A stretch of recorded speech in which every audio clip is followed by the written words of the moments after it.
Michael Chin stood in the Seattle-Tacoma Airport terminal at 4 a.m., staring at his one-way ticket to Thailand. Behind him, a $400,000 house he'd just sold, a $120,000 corporate job he'd resigned from, and a family that had stopped speaking to him. In his bank account, $12,000, enough to survive maybe 6 months if he was careful. Maybe less if things went wrong. His hands were shaking, not from the coffee, from the terrifying realization that there was no safety net anymore, no plan B, just a 42-year-old man betting everything on a country he'd only visited once, for a week, 5 years ago. What happened in the next 3 years would either prove everyone right about his recklessness or silence every single person who called him crazy. If you want more true stories of bold decisions and the people who risk everything to reinvent their lives, subscribe now so you never miss the next leap. 3 years earlier, Michael's life looked perfect on paper. Senior project manager at a tech company, 6-figure salary. A beautiful craftsman house in Ballard with a view of the Puget Sound. He drove a late model Audi. He had a 401k that was growing steadily. His LinkedIn profile was flawless. But every Sunday night, his chest would tighten. Every Monday morning, he'd hit snooze 4 times. Every performance review, even the positive ones, felt like another year of his life being negotiated away in exchange for salary increases that never quite made up for the hours. Michael had been grinding for 20 years, straight from college to corporate. He'd done everything society told him to do. He'd climbed, he'd saved, he'd invested, and at 39, divorced with no kids, sitting in another meaningless status meeting about stakeholder alignment, he realized something horrifying. He was living someone else's definition of success. The money was good. The title was impressive. The house was an asset. But Michael was dying inside. He started browsing digital nomad forums at night, reading about people who'd left everything. At first, it was just fantasy, the way someone might browse sports cars they'll never buy. But the seed was planted. The breaking point came on a Tuesday in November. Michael was in back-to-back Zoom calls from 7 a.m. to 6 p.m. No lunch, no breaks. Just 8 different people asking him to solve 8 different problems that didn't matter to him at all. His manager sent a Slack message at 8 p.m. asking if he could hop on a quick call to discuss Q4 deliverables. Michael stared at that message for 10 minutes. Then he opened a spreadsheet. Not a work spreadsheet, a life spreadsheet. He calculated everything. His mortgage, $2,400 per month. Property taxes, $650 per month. Car payment, $480 per month. Insurance, utilities, gym membership, groceries, gas, subscription services he'd forgotten he had. His monthly burn rate in Seattle was $6,200. Then he Googled cost of living Chiang Mai, Thailand. A nice apartment, $400 per month. Food, $300 per month. Transportation, $50 per month. Total, under $1,000 per month. Michael did the math again. And again, the numbers didn't lie. In Thailand, his savings would last 12 times longer. In Thailand, he wouldn't need a $120,000 salary to survive. In Thailand, he could actually figure out what he wanted to do with his life without the constant pressure of Seattle's cost of living crushing him. But here's what made it real. His company had just announced they were going fully remote. Permanently. His job could be done from anywhere. For 3 months, Michael sat on this information. He told no one. He researched obsessively. He read every digital nomad blog, every expat forum, every warning about Thailand scams and visa runs and culture shock. And slowly, an impossible idea became a plan. When Michael finally told his parents, his mother cried. Not tears of support, tears of betrayal. "We didn't raise you to throw your life away," she said. His father was worse. He was silent, the kind of silence that communicates complete disappointment. His friends were brutally honest. "You're having a midlife crisis. What about your retirement? You'll be back in 6 months. One friend told him, "This is the most selfish thing I've ever seen you do." His financial advisor actually tried to talk him out of it in professional terms. You're liquidating a valuable asset in a seller's market to chase a lifestyle that has no long-term financial security. The advisor showed him projections. If Michael kept his house and job, he'd be worth $2.3 million by age 60. If he did this Thailand thing, unknown, risky, irresponsible. But Michael had already made his decision. He listed his house in March. It sold in 11 days for $398,000. After the mortgage payoff and closing costs, he walked away with $87,000. He paid off his car, his credit cards, and his student loans. That ate up $41,000. He sold the car for $22,000. He sold or donated most of his possessions. The stuff he thought he needed. The nice couch, the 65-inch TV, the boxes of books he'd never reread. None of it felt important anymore. By the time Michael bought his one-way ticket and paid for his first month in a Chiang Mai apartment he found on Airbnb, he had $12,400 in his bank account. His company had offered him a contract position, 40 hours a week at $45 per hour. It was a massive pay cut from his $120,000 salary, but it would cover his expenses in Thailand with room to spare. Barely. The night before his flight, Michael sat alone in an empty apartment eating Thai takeout from the same restaurant he'd ordered from every week for 5 years. His phone buzzed constantly, friends and family making last-ditch efforts to change his mind. He turned his phone off and tried to sleep.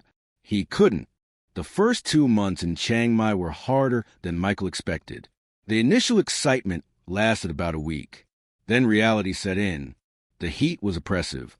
The language barrier was frustrating. His apartment, which looked great in photos, had a mold problem and cockroaches the size of his thumb. His internet kept cutting out during client calls. Worse, he was lonely, profoundly, achingly lonely. The digital nomad community he'd read about online, in real life, it was mostly 22-year-old backpackers who brag about living on $400 per month and seem more interested in partying than meaningful conversation. The expat community was older guys who retired and seemed angry about everything. Michael didn't fit anywhere. His contract work was boring. He was still doing the same tasks he'd hated in Seattle, just with a worse time zone and more mosquito bites. He'd wake up at 5 a.m. for calls with the U.S. team, work until 1 p.m., and then, what? Sit in a cafe? Walk around temples alone? Go back to his moldy apartment? By month 3, Michael's parents still weren't speaking to him. His savings had dropped to $8,000, faster than planned because of unexpected costs like visa fees and a new laptop when his old one died in the humidity. One night, lying under a fan that barely moved the thick air, Michael had a terrifying thought. What if everyone was right? The turning point came in month 4, and it was completely unexpected. Michael had started taking Thai language lessons, not from an app, but from a woman named Pim who advertised on a community board. She taught at a small cafe near his apartment. $8 an hour, twice a week. During one lesson, Pim asked him why he'd moved to Thailand. Michael, who'd gotten tired of explaining himself, just said, I needed to figure out what I actually want to do with my life. Pim laughed. Expensive way to figure that out. Then she said something that changed everything. You know, my brother runs a software company here in Chiang Mai. Small team, maybe 8 people. They build apps for tourism companies. He's always looking for people who understand Western clients, but can work with Thai developers. You should meet him. Michael almost said no. He was tired of networking, tired of pitching himself. But he had nothing to lose. The meeting was casual, coffee at a rooftop cafe. Pim's brother, Krit, was 36, spoke perfect English, and had studied computer science in Singapore. His company was profitable but struggling to scale. They had Thai clients, but the real money was in international contracts, and they kept losing bids to Western agencies who charged triple but understood what Western clients wanted. Krit asked Michael one question. Can you be the bridge? Michael spent the next 3 weeks doing a trial project, consulting on a hotel booking app for a small resort chain. He helped them restructure their user experience, wrote documentation that Western clients could understand, and managed communication between the developers and the client. The project was successful. The client was thrilled. Krit offered Michael a deal, Join as a partner. Not an employee, a partner. 20% equity in exchange for managing all Western client relationships and building out that side of the business. Michael negotiated his contract down to part-time with the Seattle company and went all in on Crit's offer. Here's what Michael didn't expect. It worked. Within 6 months, they'd signed 4 new contracts with international clients: a boutique hotel chain in Portugal, a tour operator in New Zealand, an adventure company in Peru, and a villa rental platform based in France. Michael became known as the guy who speaks both languages. Not Thai and English, but startup culture and traditional business. The company's revenue doubled, then tripled. By the end of year 1, Michael's partner share was worth more than he made in a full year at his Seattle job. But something else happened that mattered more. Michael started to actually like his life. He moved to a better apartment, one with a balcony overlooking the old city. He found a community of people who weren't backpackers or bitter retirees, but professionals who made similar leaps. A British woman running a marketing agency, a Canadian couple who'd started a coffee roasting business, an American who taught coding to local kids. He started training Muay Thai 3 mornings a week. He learned to cook proper Thai food. He dated, though nothing serious. He traveled to Cambodia, Vietnam, and Laos, not as a tourist, but as someone who lived in the region. His parents finally broke their silence in month 14. His mother called on his birthday. "Are you okay?" she asked. Michael told her the truth. "I'm better than I've been in 20 years. 3 years after that terrifying morning in the Seattle airport, Michael's life looks nothing like what anyone predicted. He's still living in Chiang Mai. The company he partnered with now employs 23 people and generates $2.4 million annually in revenue. Michael's equity stake is worth approximately $480,000 on paper. Not liquid, but real. His monthly expenses are still under $2,000. He could live more extravagantly, but he doesn't want to. The point was never about luxury. It was about freedom. He works about 30 hours a week. Real hours, not the performative busy work of corporate life. He manages client relationships, does strategy, mentors junior team members. He has time to read, to train, to travel, to think. His relationship with his parents healed slowly. They visited him in year 2. His mother was shocked at how happy he seemed. His father admitted, quietly over dinner one night, "I didn't think you'd actually pull this off." Most of Michael's old Seattle friends still think he's crazy, but a few have visited. 2 have made similar leaps, one to Lisbon, one to Mexico City. They tell him, "You gave us permission to consider something different." The $12,000 that had seemed so terrifying, Michael rebuilt it within 8 months. His savings now sit at $65,000 and growing.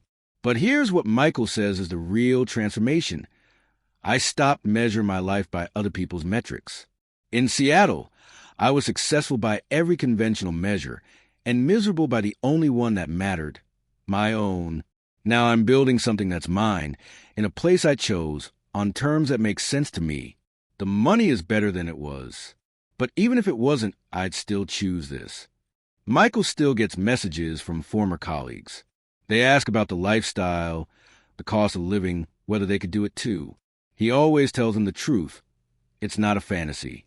The first few months were brutal. There were moments when failure felt inevitable. But on the other side of that fear is a kind of freedom most people never experience. So what's the lesson in Michael's story? It's not that everyone should sell their house and move to Thailand. Geographic arbitrage isn't a universal solution. Thailand isn't paradise. It has its own challenges, complications, and trade-offs. The real lesson is this. The life you're supposed to want isn't always the life you actually want. Michael had everything society told him to pursue. The career, the house, the salary, the respect. And he was empty, not because there was anything wrong with those things, but because they weren't his things. They were check boxes on someone else's list. The terrifying part about making a bold leap isn't usually the logistics. Michael could do spreadsheets. He could plan.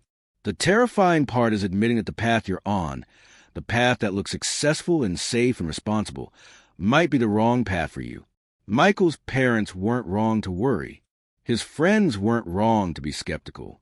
Liquidating a $400,000 asset to move across the world with $12,000 is objectively risky. Most financial advisors would call it reckless. But here's what Michael understood that changed everything. Risk is contextual. Staying in Seattle felt safe to everyone else. But to Michael, it was a riskiest option, a guaranteed path to spending the next 20 years grinding away at something that didn't matter to him, accumulating wealth he'd be too burned out to enjoy. The risky choice, Thailand, the partnership, the uncertainty, gave him a chance at something different. Not guaranteed, but possible. And sometimes the possibility of a life you actually want is worth more than the guarantee of a life that looks good on paper. If this story inspired you, subscribe and share it with someone who might be standing at the edge of their own bold leap today.